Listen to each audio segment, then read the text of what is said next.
बदलापूरहून प्लॅटफॉर्मवरती जीवघेणी गर्दी त्या ठिकाणी दिसते। लोकांना श्वाससुद्धा घेता येत नाहीत। सकाळच्या वेळेला आणि संध्याकाळच्या वेळेला रेल्वेच्या डब्यामध्ये त्यांना घुसतासुद्धा येत नाही, प्रवेशसुद्धा करता येत नाहीत, अशी ही पोझिशन आहे। यामुळे सर्व नागरिक त्रस्त आहेत आणि त्याच पाहिजे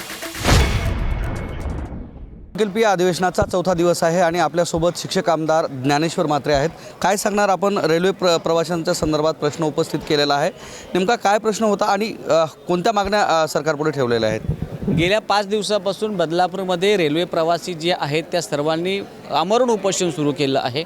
मी तात्काळ ती माहिती मला मिळताच मी सभागृहामध्ये काल प्रश्न उपस्थित केला आणि त्यांच्या ज्या काही मागण्या आहेत त्या मागण्यांमध्ये सर्व शासनाचे केंद्र मी त्या ठिकाणी लक्ष वेधित केलं आहे।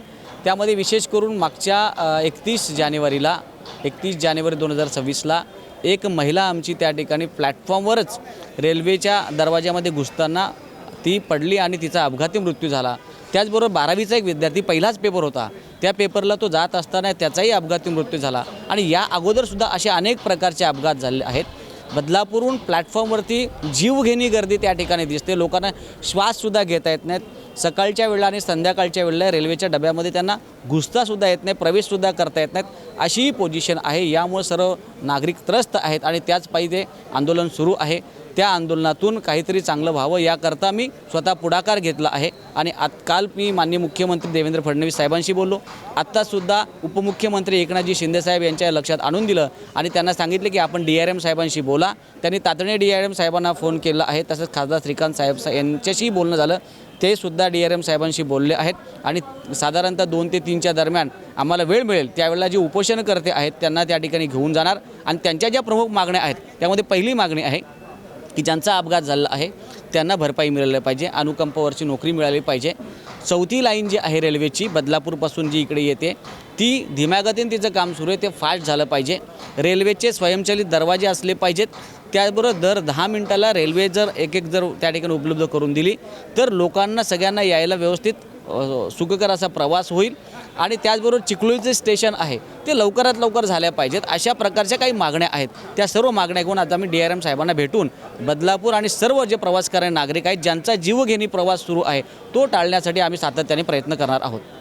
निश्चितच आपण जे प्रश्न उपस्थित केलेत ते महत्त्वाचे आहेतच, मात्र त्यासोबत रेल्वे प्रवासामध्ये वाढते जे गुन्हेगारी एलिमेंट्स आहेत त्याच्यावरही कुठंतरी आळा बसणं गरजेचं आहे। काल परवा घडलेली रेल्वे प्रवासादरम्यान रेल्वे स्टेशनवरच एका प्रवाशाचा खून करण्यात आलेला होता। त्यानंतर बऱ्याच ठिकाणी ज्या गुन्हेगारी घटना घडलेल्या आहेत, महिलांवर होणाऱ्या वेगवेगळ्या घटना, त्या संदर्भात काही प्रश्न उपस्थित करणार आहेत का? ह्या गोष्टीवरही प्रकाश टाकणं महत्त्वाचं वाटत नाही का? हो, आमचेच प्राध्यापक मुंबईमधले होते, त्यांना पण अशाच प्रकारे त्या ठिकाणी एकाने चाकूने भोसकून त्या ठिकाणी त्यांची हत्या केली होती। त्याच्यावर सुद्धा बोलणार आहे आणि जे गुन्हे आता डब्यामध्ये आपण पाहतो, मारामाऱ्या होतात, महिलांच्याही मारामाऱ्या होतात, काही गुन्हेगारी प्रवृत्तीचे लोक त्या ठिकाणी येत असतात, तर या सर्व विषयावर आम्ही चर्चा करणार आहोत। त्या संदर्भात कडक कारवाई अशा गुन्हेगारांवर झाली पाहिजे आणि अशा प्रकारचा कोणताही गुन्हा झाला नाही पाहिजे। अधिक प्रमाणामध्ये महिलांना त्या ठिकाणी डब्यामध्ये सुरक्षा मिळेल याकरता आम्ही प्रश्न उपस्थित करणार आहोत। मराठी भाषा दिन साजरा होतोय, सभागृहामध्ये सगळेच जे आमदार आहेत असताना पाहायला मिळतात, तर मराठीला अभिजात दर्जा मिळावा याच्यासाठी सरकारचा प्रयत्न आहे। तुम्ही कसं पाहता या सगळ्या कार्यक्रम राज्यभर राबवला जातोय? मी खऱ्या अर्थाने आपल्या देशाचे पंतप्रधान नरेंद्रजी मोदी साहेब यांचं खूप खूप आभार मानेन आणि राज्याचे मुख्यमंत्री देवेंद्र फडणवीस, उपमुख्यमंत्री एकनाथजी शिंदेसाहेब आणि त्यावेळचे आमचे तत्कालीन उपमुख्यमंत्री अजितदादा पवार आणि सुनेत्राताई पवार, त्यावेळेला माननीय मुख्यमंत्र्यांनी प्रस्ताव अभिजात दर्जा आपल्या मराठी भाषेला मिळावा याकरता प्रयत्न केला आणि माननीय पंतप्रधान महोदयांनी मराठी भाषेला अभिजात दर्जा दिला। आपल्यासाठी अभिमानाचा दिवस आहे आणि आज मराठी भाषा दिन आहे, म्हणून सुरुवातीलाच आपल्या माध्यमातून महाराष्ट्रातील तमाम नागरिकांना मराठी भाषेच्या शुभेच्छा या ठिकाणी मी देत आहे। एकीकडं मराठी राजभाषा दिन साजरा होत असताना बरेचसे आमदार आहेत ते सभागृहात अनुपस्थित असताना पाहायला मिळतात, मग खरंच तो लोकांपर्यंत पोहोचेल का राजभाषा दिवस आणि ही मराठीची जी संस्कृती आहे अथवा मराठीचा गोडवा आहे तो सर्वांपर्यंत पोहोचेल असं वाटते का? निश्चितपणे आम्ही सर्वजण प्रयत्न करत आहोत. मी तर शिक्षक आमदार आहेत, मराठी भाषा मंत्री उद्योग मंत्री उदयजी सामंत साहेब आहेत, ते अत्यंत चांगलं काम करत. मागच्या वेळेला दीपकजी केसरकर साहेब आहेत, त्यांनीही चांगले प्रयत्न केला होता. आम्ही सर्वजण प्रयत्न करतो. आता कोणाला वेळ मॅच झाली नाही झाली मला माहीत नाही कोण कोण होतं. मी स्वतः त्या ठिकाणी उपस्थित होतो आणि चांगला सुंदर असा कार्यक्रम झाला. माननीय मुख्यमंत्री उपमुख्यमंत्री दोन्ही त्या ठिकाणी उपस्थित होते. सर्वांनी अत्यंत चांगला कार्यक्रम या ठिकाणी आज त्या ठिकाणी अनुभवला. विनोदाला गावच्या काहीतरी असा एक कार्यक्रम होता, तो छान असा कार्यक्रम त्या ठिकाणी अनुभवला. आणि निश्चितपणे मराठी भाषा ही टिकली पाहिजे याकरता आमदार म्हणून आम्ही सर्वजण प्रयत्न करणार आहोत. मराठी भाषा अनिवार्यच आहे, सगळ्या ठिकाणी मराठी भाषेला प्राधान्य मिळालंच पाहिजे. महाराष्ट्रामध्ये मराठीशिवाय दुसरी कोणतीही भाषा, बाकी अन्य भाषा असाव्यात, पण मराठी ही कंपल्सरी असली पाहिजे याकरता आमचा प्रयत्न आहे. आपण शिक्षक आमदार आहेत आणि प्रामुख्यानं जर पाहिलं तर राज्यातील बऱ्याचशा शाळा ज्या संख्याअभावी बंद होताना पाहायला मिळतात. एकीकडं राजभाषा दिन साजरा केला जातो, मराठी भाषेचा उदो होताना पाहायला मिळतो, आणि दुसरीकडं मराठी शाळा ज्या आहे बंद होताना दिसत आहेत. सभागृहात यावर प्रश्न उपस्थित होणार आहेत का? मराठी शाळा वाचवण्यासाठी प्रयत्न होणार आहेत का? ऑलरेडी मागच्या हिवाळी अधिवेशनामध्ये याच्यावर चर्चा झाली होती आणि त्याकरता 4 दिवसापूर्वीच माननीय शिक्षण मंत्री दादाजी भुसे साहेब यांच्या अध्यक्षतेखाली मराठी भाषा मंत्री उद्योग मंत्री आदरणीय उदयजी सामंत साहेब, नितेशजी राणे साहेब, आम्ही सर्वांनी कोकणातील मराठी माध्यमाच्या शाळा वाचाव्यात. विद्यार्थी संख्येचे निकष होते ते 20च्या ऐवजी 10 करावेत अशा प्रकारची मागणी केली आणि त्याला यश आलेलं आहे.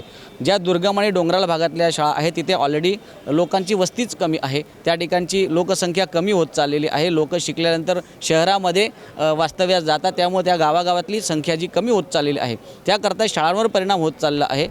ते झाल्याने शाळा कुठेतरी वर्ग त्यांचे बंद होण्याच्या अवस्थेमध्ये होते. त्याकरता निकष बदललेला आम्ही आणि निश्चितपणे त्याचा शासन आदेश आल्यानंतर मराठी माध्यमाच्या ज्या शाळा त्या सर्व टिकून राहतील.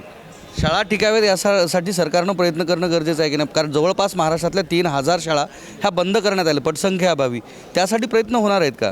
आत्तापर्यंत तरी कोणत्याच प्रकारची शाळा बंद केलेली नाही. त्याच्यावर उपाययोजना सुरू आहेत. अत्यंत कमी पटसंख्या 4-5 पटसंख्या झाली ती शाळा बंद करत नाहीत.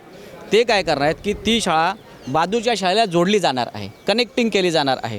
तिथले विद्यार्थी आणि शिक्षक बाजूच्या शाळेमध्ये शिफ्ट केले जाणार आहेत.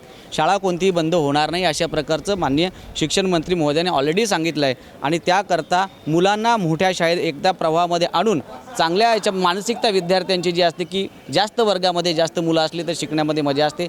2-4 विद्यार्थी एक वर्गात असले तर कधी काय होतं की पहिली, दुसरी, तिसरी, चौथीच्या वर्गात फक्त 10-12 मुलं आहेत, तर 1-2 मुलं त्या वर्गामध्ये आणि शिकवायला एखाद दुसरा शिक्षक असतो. त्यामुळे त्या मुलांना तो एखाद दुसरा शिक्षक कसा शिकवणार आहे ही पण फार मोठी शोकांतिका आहे. म्हणून त्यांना बाजूच्या शाळेमध्ये कनेक्टिंग केलं जाणार आहे. त्या मुलांना त्या ठिकाणी प्रवासाची वाहतूकसुद्धा व्यवस्था केली जाणार आहे. अशा प्रकारची माहिती माननीय शिक्षण मंत्री महोदयांनी सांगितली आहे. एकीकडे शाळा बंद होत आहेत, दुसरीकडं ज्या शाळा द्विशिक्षकी आहेत त्या शाळेच्या ठिकाणी शिक्षकांची भरती अद्याप केली नाही. त्या विद्यार्थ्यांना शिक्षक मिळणार आहेत का?